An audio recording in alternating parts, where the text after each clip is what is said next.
one thing that I've always struggled with in teaching qualitative methods is to help students understand what ethnography is. It seems like it's either used for everything qualitative or about this much qualitative. Mm-hmm. And I think that a lot of people will kind of fudge and say that they're using ethnographic methods because they're afraid of using the word ethnography. Mm-hmm. They can thank Harry Walcott for that. Okay, thank you, Harry. So, and you know, what was the title of that paper? What makes ethnographic studies ethnographic, or something? Oh, yeah. Uh-huh. So could you talk through, in just kind of very instructional terms, what is ethnography, and equally important, what isn't? Well, I think in the past I have said that ethnography is a qualitative methodology that focuses on cultural things or on culture. I've heard you say that.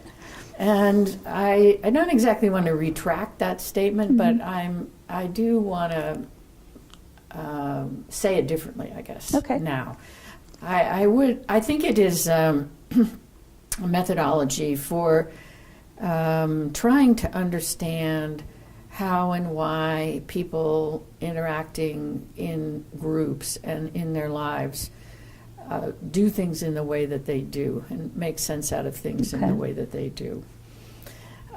It's a kind of unique approach in that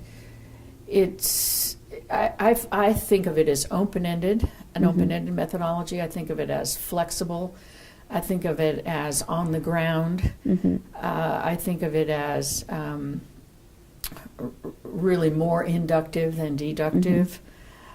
I think of it as trying to stay as close as possible to the people who are the focus of the work, their ideas, their interpretations, their activities, their preferences, their attitudes, those kinds of things. I also think that there is an element of both wanting to find something surprising and wanting to find something that disrupts the audience's conventional ideas of what is going on in a particular situation.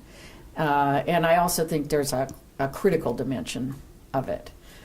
Always? So, well, in some ways, yes. And critical of the way that dominant mainstream groups do things, right. or at least an alternative to that. Okay. Maybe not necessarily critical, but an alternative to the standard way of, or the dominant way of doing things.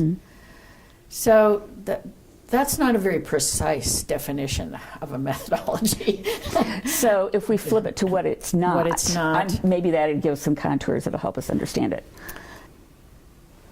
I think there are a lot of studies that rely on textual data and talking or directly to people about things that they care about.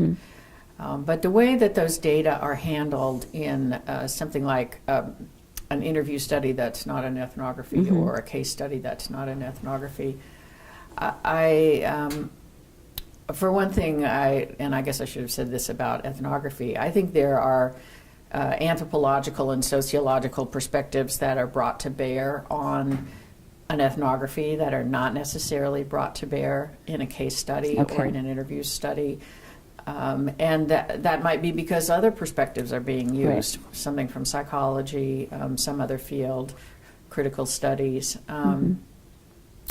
And I don't see in a lot of those studies an attempt to really go beyond what people are saying about their situations or describing what they're doing in a particular case.